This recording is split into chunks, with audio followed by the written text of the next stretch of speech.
Harry Potter and the Philosopher's Stone, Chapter 15, The Forbidden Forest. Things couldn't have been worse.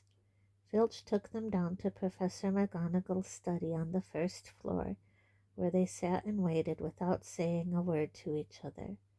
Hermione was trembling.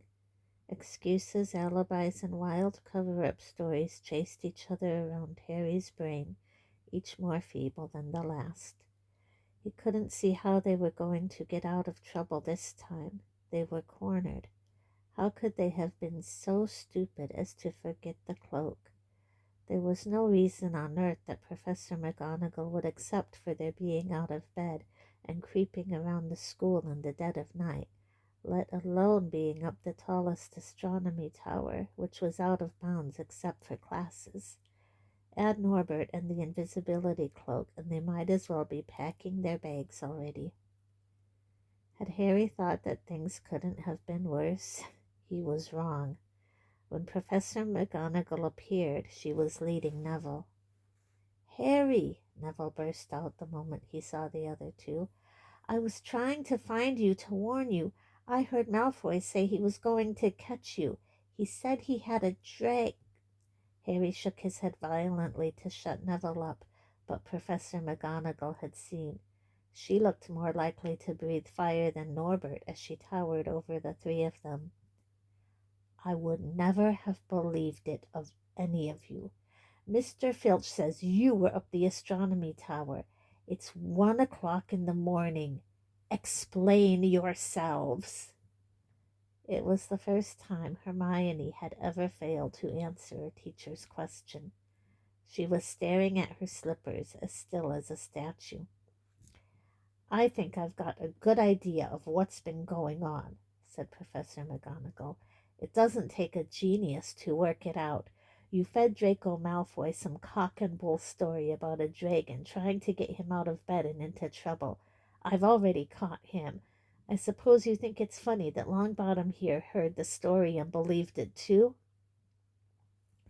Harry caught Neville's eye and tried to tell him without words that this wasn't true, because Neville was looking stunned and hurt. Poor blundering Neville. Harry knew what it must have cost him to try and find them in the dark, to warn them. "I'm disgusted," said Professor McGonagall. 4 students out of bed in one night. I've never heard of such a thing before. You, Miss Granger, I thought you had more sense. As for you, Mr. Potter, I thought Gryffindor meant more to you than this. All 3 of you will receive detentions. Yes, you too, Mr. Longbottom. Nothing gives you the right to walk around school at night, especially these days. It's very dangerous, and 50 points will be taken from Gryffindor." 50? Harry gasped. They would lose the lead he'd won in the last Quidditch match. 50 points each, said Professor McGonagall, breathing heavily through her long pointed nose. "Professor, please." "You can't." "Don't tell me what I can and can't do, Potter. Now get back to bed, all of you. I've never been more ashamed of Gryffindor students." 150 points lost. That put Gryffindor in last place. In one night they'd ruined any chance Gryffindor had had for the House Cup. Harry felt as though the bottom had dropped out of his stomach. How could they ever make up for this? Harry didn't sleep all night. He could hear Neville sobbing into his pillow for what seemed like hours. Harry couldn't think of anything to say to comfort him. He knew Neville, like himself, was dreading the dawn. What would happen when the rest of Gryffindor found out what they'd done? At first, Gryffindors passing the giant hourglasses that recorded the house points next day thought there'd been a mistake. How could they suddenly have 150 points fewer than yesterday? And then the story started to spread. Harry Potter, the famous Harry Potter, their hero of 2 Quidditch matches, had lost them all those points, him and a couple of other stupid first years. From being one of the most popular and admired people at the school, Harry was suddenly the most hated. Even Ravenclaws and Hufflepuffs turned on him because everyone had been longing to see Slytherin lose the House Cup. Everywhere Harry went, people pointed and didn't trouble to lower their voices as they insulted him. Slytherins, on the other hand, clapped as he walked past them, whistling and cheering. "Thanks, Potter, we owe you one." Only Ron stood by him. "They'll all forget this in a few weeks. Fred and George have lost loads of points in all the time they've been here, and people still like them." "They've never lost 150 points in one go, though, have they?" said Harry miserably. "Well, no," Ron admitted. It was a bit late to repair the damage, but Harry swore to himself not to meddle in things that weren't his business from now on. He'd had it with sneaking around and spying. He felt so ashamed of himself that he went to Wood and offered to resign from the Quidditch team. "Resign?" Wood thundered. "What good'll that do? How are we going to get any points back if we can't win at Quidditch?" But even Quidditch had lost its fun. The rest of the team wouldn't speak to Harry during practice, and if they had to speak about him, they called him the Seeker. Hermione and Neville were suffering too. They didn't have as bad a time as Harry because they weren't as well known, but nobody would speak to them either. Hermione had stopped drawing attention to herself in class, keeping her head down and working in silence. Harry was almost glad that the exams weren't far away. All the revision he had to do kept his mind off his misery. He, Ron, and Hermione kept to themselves, working late into the night, trying to remember the ingredients in complicated potions, learn charms and spells off by heart, memorize the dates of magical discoveries and goblin rebellions. Then, about a week before the exams were due to start, Harry's new resolution not to fear in anything that didn't concern him was put to an unexpected test. Walking back from the library on his own one afternoon, he heard somebody whimpering from a classroom up ahead. As he drew closer, he heard Quirrell's voice. "No, no, not again. Please." It sounded as though someone was threatening him. Harry moved closer. All right, he heard Quirrell sob. Next second, Quirrell came hurrying out of the classroom, straightening his turban. He was pale and looked as though he was about to cry. He strode out of sight. Harry didn't think Quirrell had even noticed him. He waited until Quirrell's footsteps had disappeared, then peered into the classroom. It was empty, but a door stood ajar at the other end. Harry was halfway towards it before he remembered what he'd promised himself about not meddling. All the same, he'd have gambled 12 Philosopher's Stones that Snape had just left the room, and from what Harry had just heard, Snape would be walking with a new spring in his step. Quirrell seemed to have given in at last. Harry went back to the library, where Hermione was testing Ron on astronomy. Harry told them what he'd heard. "Snape's done it then," said Ron. "If Quirrell's told him how to break his anti-dark force spell." "They're still fluffy, though," said Hermione. "Maybe Snape's found out how to get past him without asking Hagrid," said Ron, looking up at the thousands of books surrounding them. "I bet there's a book somewhere in here telling you how to get past a giant three-headed dog. So what do we do, Harry?" The light of adventure was kindling again in Ron's eyes, but Hermione answered before Harry could. "Go to Dumbledore. That's what we should have done ages ago. If we try anything ourselves, we'll be thrown out for sure." "But we've got no proof," said Harry. "Quirrell's too scared to back us up. Snape's only got to say he doesn't know how the troll got in at Halloween and that he was nowhere near the third floor. Who do you think they'll believe, him or us? It's not exactly a secret we hate him. Dumbledore'll think we made it up to get him sacked. Filch wouldn't help us if his life depended on it. He's too friendly with Snape, and the more students get thrown out, the better he'll think. And don't forget, we're not supposed to know about the stone or Fluffy. That'll take a lot of explaining." Hermione looked convinced, but Ron didn't. If we just do a bit of poking around. No, said Harry flatly. We've done enough poking around. He pulled a map of Jupiter towards him and started to learn the names of its moon. The following morning, notes were delivered to Harry, Hermione, and Neville at the breakfast table. They were all the same. Your detention will take place at 11 o'clock tonight. Meet Mr. Filch in the entrance hall. Professor M. McGonagall. Harry had forgotten they still had detentions to do in the furor over the points they'd lost. He half expected Hermione to complain that this was a whole night of revision lost, but she didn't say a word. Like Harry, she felt they deserved what they'd got. At 11 o'clock that night, they said goodbye to Ron in the common room and went down to the entrance hall with Neville. Filch was already there, and so was Malfoy. Harry had also forgotten that Malfoy had got a detention too. "Follow me," said Filch, lighting a lamp and leading them outside. "I bet you'll think twice about breaking a school rule again, won't you, eh?" he continued, leering at them. "Oh, yes, hard work and pain are the best teachers, if you ask me. It's just a pity they let the old punishments die out. Hang you by your wrists from the ceiling for a few days. I've got the chains still in my office. Keep 'em well oiled in case they're ever needed. Right, off we go, and don't think of running off now. It'll be worse for you if you do."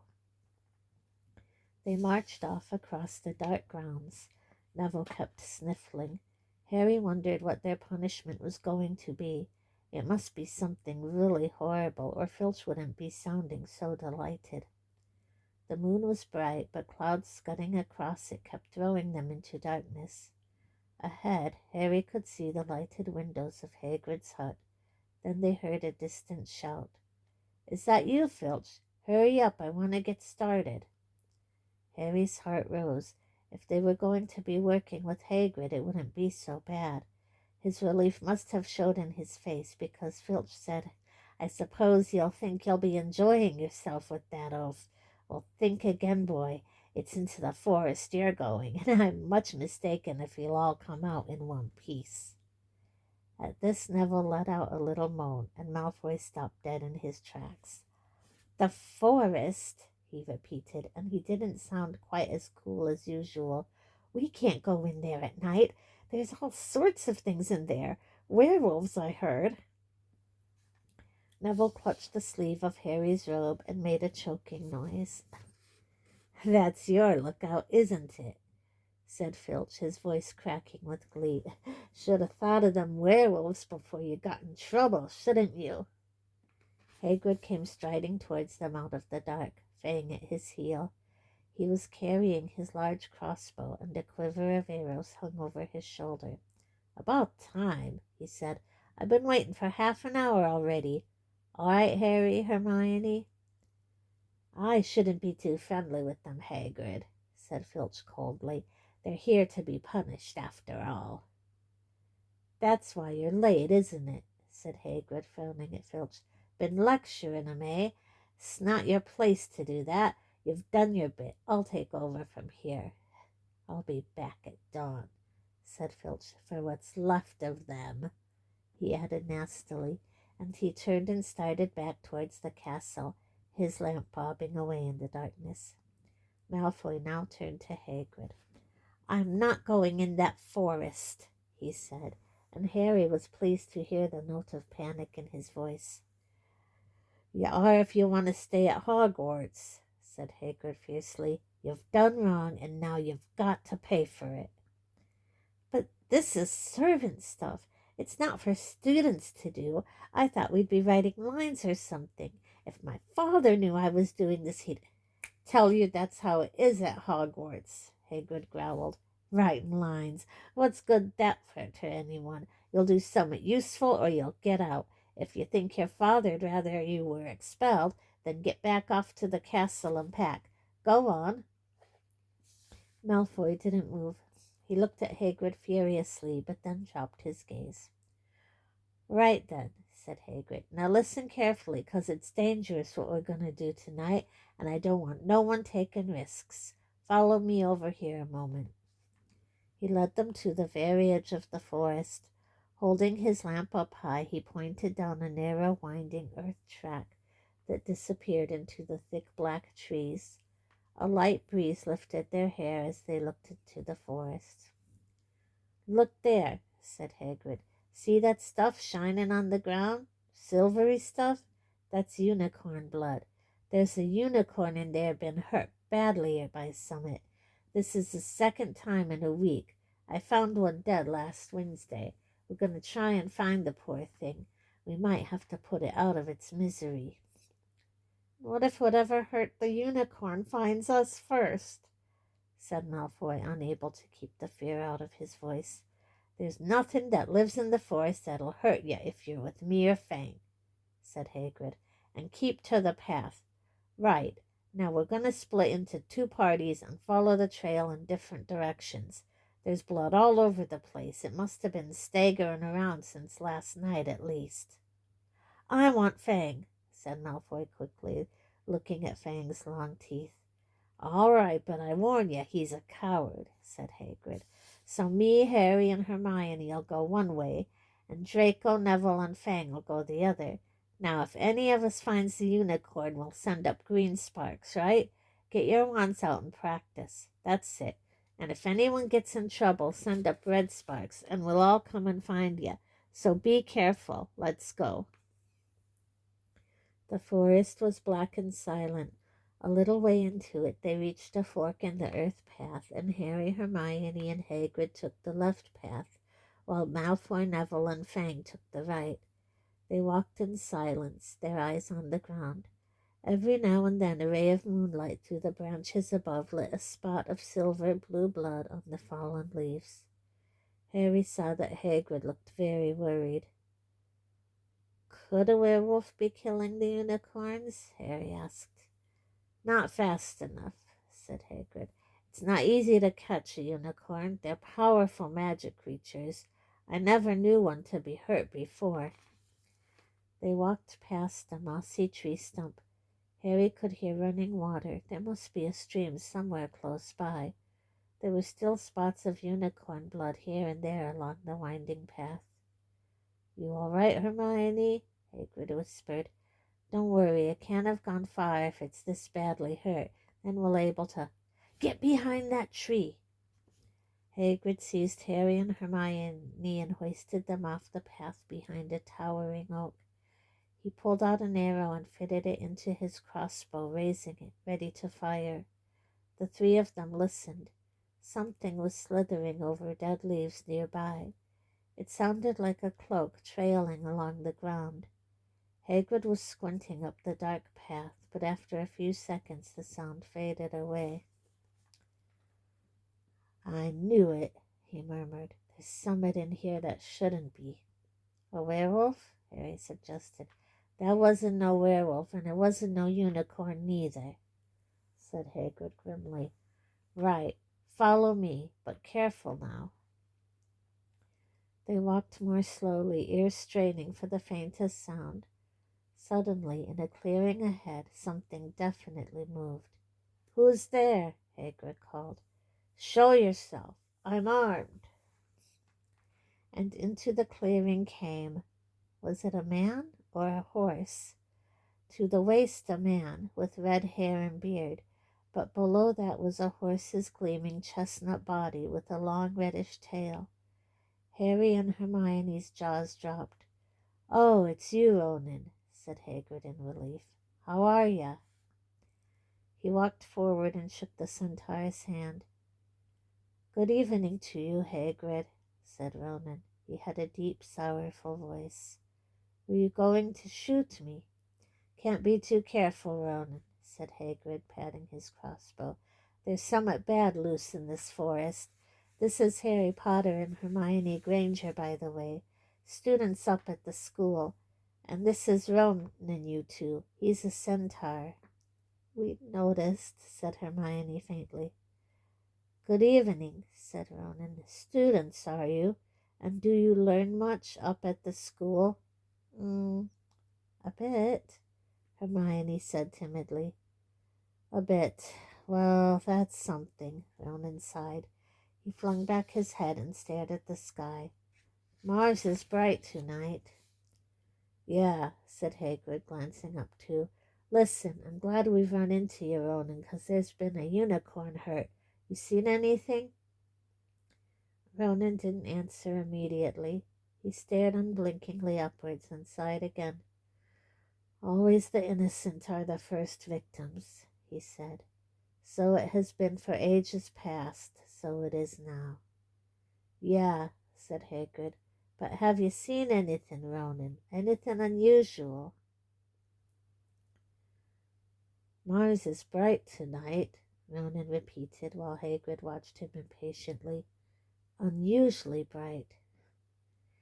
Yeah, but I was meaning anything unusual a bit nearer home, said Hagrid.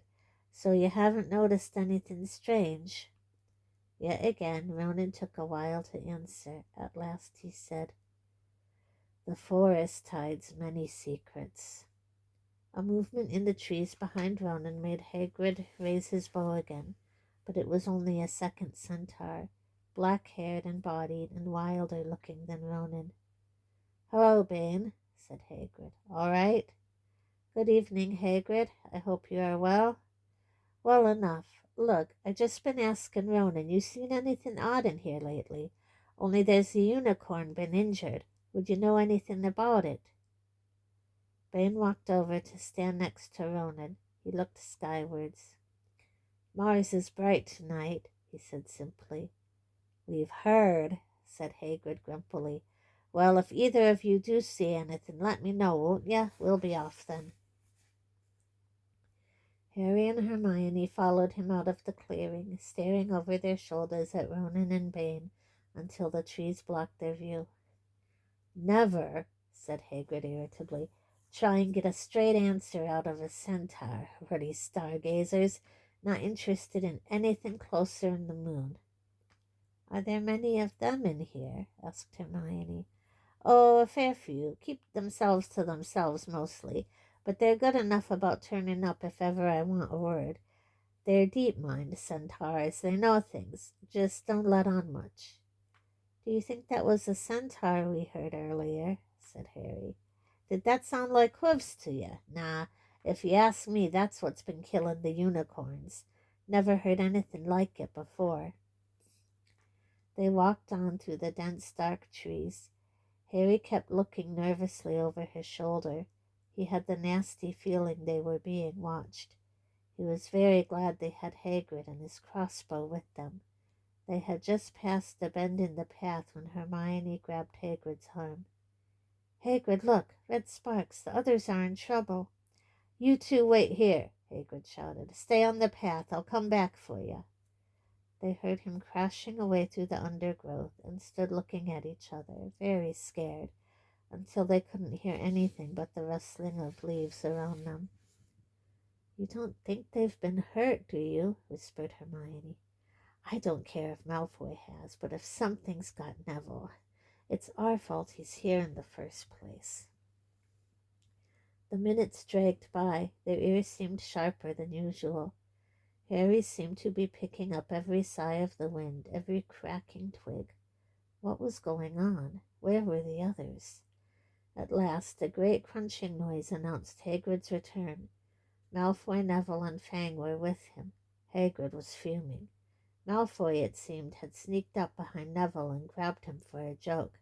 Neville had panicked and set up the sparks. We'll be lucky to catch anything now with the racket you two are making. Right, we're changing groups. Neville, you stay with me and Hermione. Harry, you go with Fang and this idiot. I'm sorry, Hagrid added in a whisper to Harry, but he'll have a harder time frightening you, and we've got to get this done.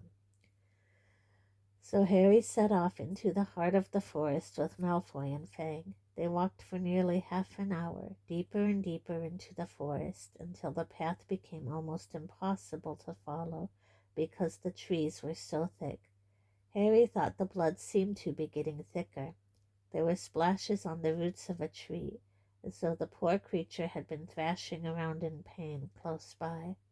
Harry could see a clearing ahead through the tangled branches of an ancient oak. Look, he murmured, holding out his arm to stop Malfoy. Something bright white was gleaming on the ground. They inched closer. It was the unicorn, all right, and it was dead. Harry had never seen anything so beautiful and sad. Its long, slender legs were stuck out at odd angles where it had fallen, and its mane was spread pearly white on the dark leaves. Harry had taken one step towards it when a slithering sound made him freeze where he stood. A bush on the edge of the clearing quivered. Then, out of the shadows, a hooded figure came crawling across the ground like some stalking beast. Harry, Malfoy, and Fang stood transfixed. The cloaked figure reached the unicorn. It lowered its head over the wound in the animal's side and began to drink its blood. Malfoy let out a terrible scream and bolted. So did Fang. The hooded figure raised its head and looked right at Harry. Unicorn blood was dribbling down its front. It got to its feet and came swiftly towards him. He couldn't move for fear. Then a pain pierced his head like he'd never felt before. It was as though his scar was on fire. Half blinded, he staggered backwards. He heard hooves behind him galloping, and something jumped clean over him, charging at the figure. The pain in Harry's head was so bad he fell to his knees. It took a minute or two to pass. When he looked up, the figure had gone. A centaur was standing over him. Not Ronan or Bane. This one looked younger. He had white blonde hair and a palomino body. "Are you all right?" said the centaur, pulling Harry to his feet. "Yes, thank you. What was that?" The centaur didn't answer. He had astonishingly blue eyes, like pale sapphires. He looked carefully at Harry, his eyes lingering on the scar which stood out livid on Harry's forehead. "You are the Potter boy," he said. "You had better get back to Hagrid. The forest is not safe at this time, especially for you. Can you ride? It will be quicker this way. My name is Ferenz," he added as he lowered himself onto his front legs so that Harry could clamber onto his back. There was suddenly a sound of more galloping from the other side of the clearing. Ronan and Bane came bursting through the trees, their flanks heaving and sweating. "Ferenz!" Bane thundered. "What are you doing? You have a human on your back. Have you no shame? Are you a common mule?" "Do you realize who this is?" said Ferenz. "This is the Potter boy. The quicker he leaves this forest, the better." "What have you been telling him?" growled Bane. "Remember, Ferenz, we are sworn not to set ourselves against the heavens. Have we not read what is to come in the movements of the planets?"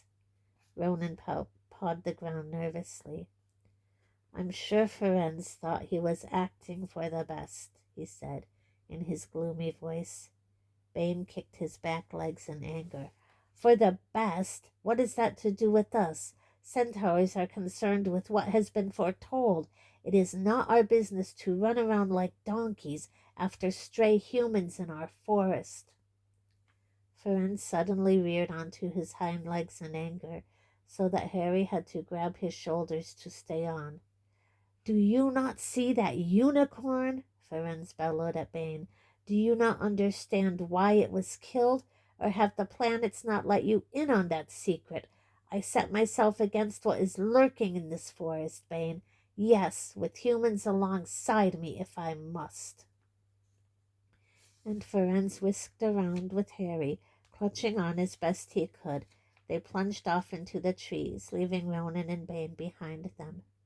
Harry didn't have a clue what was going on. "Why is Bane so angry?" he asked. "What was that thing you saved me from anyway?" Ferenz slowed to a walk, warned Harry to keep his head bowed in case of low-hanging branches, but did not answer Harry's question. They made their way through the trees in silence for so long that Harry thought Ferenz didn't want to talk to him any more. They were passing through a particularly dense patch of trees, however, when Ferenz suddenly stopped. Harry Potter, do you know what unicorn blood is used for? No, said Harry, startled by the odd question. We've only used the horn and tail here in potions. That is because it is a monstrous thing to slay a unicorn, said Ferenz. Only one who has nothing to lose and everything to gain would commit such a crime. The blood of a unicorn will keep you alive, even if you are an inch from death, but at a terrible price. You have slain something pure and defenseless to save yourself, and you will have but a half-life, a cursed life, from the moment the blood touches your lips. Harry stared at the back of Ferenz's head, which was dappled silver in the moonlight. But who'd be that desperate? He wondered aloud. If you're going to be cursed forever, that's better, isn't it? It is, Ferenz agreed, unless all you need is to stay alive long enough to drink something else, something that will bring you back to full strength and power, something that will mean you can never die. Mr. Potter, do you know what is hidden in this school at this very moment? The Philosopher's Stone, of course, the elixir of life, but I don't understand who... Can you think of nobody who has waited many years to return to power, who has clung to life, awaiting their chance? It was as though an iron fist had clenched suddenly around Harry's heart. Over the rustling of the trees he seemed to hear once more what Hagrid had told him on the night they had met. Some say he died, codswallop in my opinion. Don't know if he had enough human left in him to die. Do you mean, Harry croaked, that was Harry, are you all right? Hermione was running towards them down the path, Hagrid puffing along behind her. I'm fine, said Harry, hardly knowing what he was saying. The unicorn's dead, Hagrid. It's in that clearing back there. This is where I leave you, Ferenz murmured as Hagrid hurried off to examine the unicorn. You are safe now. Harry slid off his back. Good luck, Harry Potter, said Ferenz. The planets have been read wrongly before now, even by centaurs. I hope this is one of those times. He turned and cantered back into the depths of the forest, leaving Harry shivering behind him. Ron had fallen asleep in the dark common room, waiting for them to return. He shouted something about Quidditch fouls when Harry roughly shook him awake. In a matter of seconds, though, he was wide-eyed as Harry began to tell him and Hermione what had happened in the forest. Harry couldn't sit down. He paced up and down in front of the fire. He was still shaking. Snape wants the stone for Voldemort, and Voldemort's waiting in the forest, and all this time we thought Snape just wanted to get rich. Stop saying the name, said Ron in a terrified whisper, as if he thought Voldemort could hear them. Harry wasn't listening. Ferenz saved me, but he shouldn't have done. Bane was furious. He was talking about interfering with what the planets say is going to happen. They must show that Voldemort's coming back. Bane thinks Ferenz should have let Voldemort kill me. I suppose that's written in the stars as well. Will you stop saying the name? Ron hissed. So all I've got to wait for now is Snape to steal the stone, Harry went on feverishly. Then Voldemort will be able to come and finish me off. Well, I suppose Bane'll be happy. Hermione looked very frightened, but she had a word of comfort. Harry, everyone says Dumbledore's the only one you know who was ever afraid of. With Dumbledore around, you know who won't touch you. Anyway, who says the centaurs are right? It sounds like fortune-telling to me, and Professor McGonagall says that it's a very imprecise branch of magic. The sky had turned light before they stopped talking. They went to bed exhausted, their throats sore, but the night's surprises weren't over. When Harry pulled back his sheets, he found his invisibility cloak folded neatly underneath them. There was a note pinned to it, just in case.